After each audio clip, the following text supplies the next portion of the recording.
Hey, Warrior Saints. Glad to have you beautiful people with us as we continue our conversation from yesterday.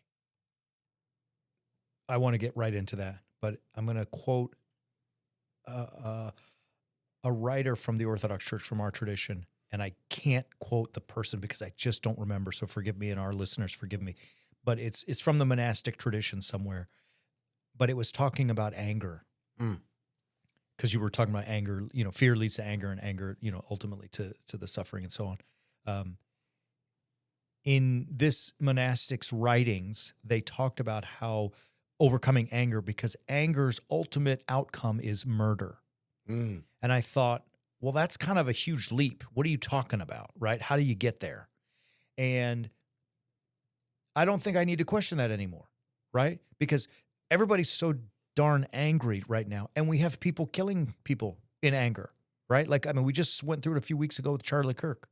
We see it in schools all the time where these young men, are angry at whatever. I know that there's mental illness in many of these cases. I get that, but it's like this anger actually, when left unchecked and like a fire that's stoked with just pure petrol, it's going to lead to terrible, terrible outcomes. And so I think we've got to deal with it. I wish I could quote that who wrote it, 'cause I'd love to go read it again, so forgive me. But it's a powerful statement. Anyways, the real question is for you and I, particularly, and our listeners, how do we deal with it? Yeah. And I think, the first is you've got to get the mind right. So let me start with this and throw it at you. In Genesis chapter 4 and 5, which so on our Warrior Saints platform, we have just launched recently a new thing called the stories, and we talk about the big stories. Noah's Ark, the creation, Adam in the garden, and so on. David and Goliath. I think we just finished David and Goliath and David and Bathsheba last week. It's great, great stuff. I would encourage people to take a look at that. We also talk about Cain and Seth in Genesis 4 and 5. Now, everyone says Cain and Abel. Well, that's an interesting story in its own right, but we're more interested in Cain and Seth because they have two different paths. That's what those two stories offer. So Cain is Adam's first son who kills his brother. And then Seth is Adam's second son. Well, I guess third son, because Abel was killed. And they both have in their line this guy named Enoch, right? Which is from Hanuk in Hebrew, where we get Hanukkah. It means to dedicate. And in Cain's, Seth's line goes well. Enoch doesn't die. He walks with God, right? So this is very fascinating. If you're interested, I'm telling you, go to warriorsaints.org and check out the stories. You got to get in there and watch it because it's so incredible. All of the guys in Seth's line live a certain number of years and die, except Enoch. He walks with God, and God took him for he was not. But before that, the first option is Cain, who has a son named Enoch. And instead of dedicating Enoch back to God, he has a list of sons and grandsons and great-grandsons that end with the rise of kingship. And rather than giving his son, Enoch, back to God and following God and walking with God, he decides to put his hope and trust in the city, which is really where it says Cain built a city and named it Enoch after his son. And then the very next son is Irad, I-R-A-D, which is two Hebrew words, Ir, the city, and Rada, which means to rule over, right? And it keeps going all the way down to the last guy in the line, Lamech, who becomes the king. And the biblical story is telling us, you got to get our stuff, man. It's this Genesis that we put out there is fabulous. You have to do it because it's incredible. The Genesis is, we tried to explain it well. Sorry.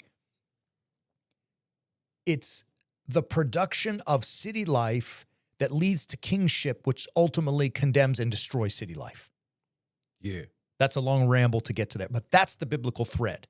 And that's why God calls the Babylonians in Isaiah and Jeremiah and Ezekiel to go crush his people and destroy Jerusalem because they have gone so far astray with their corruption of government/king.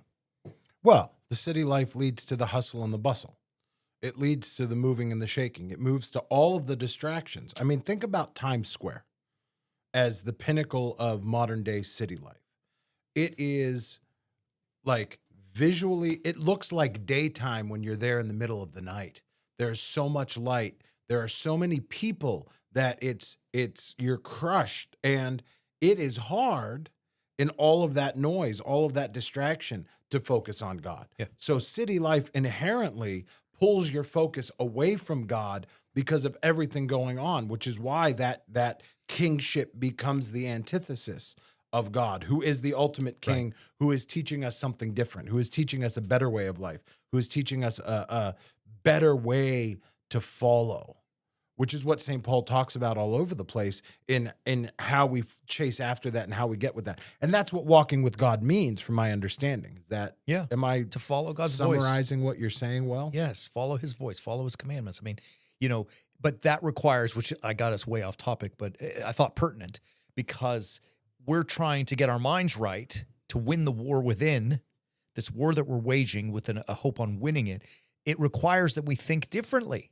Yeah. We can't think in fleshly, earthly ways, right? We have to think in God-inspired, I mean, I don't want to say sounds silly, but spiritual ways. That's exactly what St. Paul says, right? Yeah, I think you have that in Romans. Right? Yeah. Yeah. We're talking about that from Romans, and it's telling us very clearly that we're not called to focus on, it's telling us about choice. Just like the Cain and Seth story is telling us choice. Which Enoch do you want to follow? Right. Just like Adam and Christ are showing us two different paths throughout everything. They're showing us different ways to live. They're showing us different ways that we can choose, and we have to choose wisely which path we're going to follow. St. Paul lays it out beautifully in Romans, this idea of choice between going with the earthly way or going and the fleshly way, as he calls it. And we hear in Romans 8:5-8, those who live according to the flesh set their minds on the things of the flesh. Those who live according to the Spirit set their minds on the things of the Spirit. To set the mind on the flesh is death, but to set the mind on the Spirit is life and peace. For the mind that is set on the flesh is hostile to God. It does not submit to God's law. Indeed, it cannot. Those who are in the flesh cannot please God. Yeah. He ends it with. If we're focusing on that stuff, if we're focusing on the city life, if we're focusing on the hustling and the bustling and all of that stuff going on around us, there's no way for us to really get there. And we recently filmed Romans to go up into the Warrior Saints Academy under the Understanding the Bible platform. And the way that you talk about Romans 8 is beautiful, because you set that context. You talk through what the different paths are and get into the nitty-gritty of what Paul is telling us and how we're called to live, and really what it means to walk with God, what it really means to make that mental shift. I appreciate the kind words. I mean, we tried hard, it's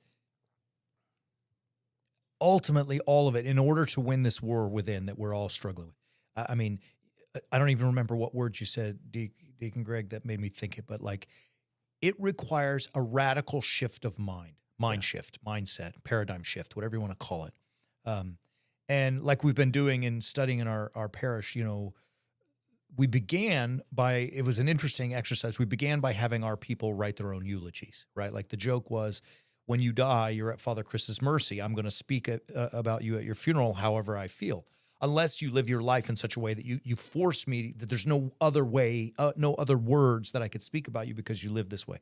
And, we helped them draw out a plan on how to put that together and start implementing it in life. But the ultimate reference in that whole plan is God's word, right? Yeah. He's the one who sets, what does it mean to live spiritual, according to St. Paul in Romans 8, versus to live fleshly? He uses the word sarkos, get sarcophagus. It's the flesh. It's not a body, right? It's a different word. It's not your nature. It's a different word. It's the flesh.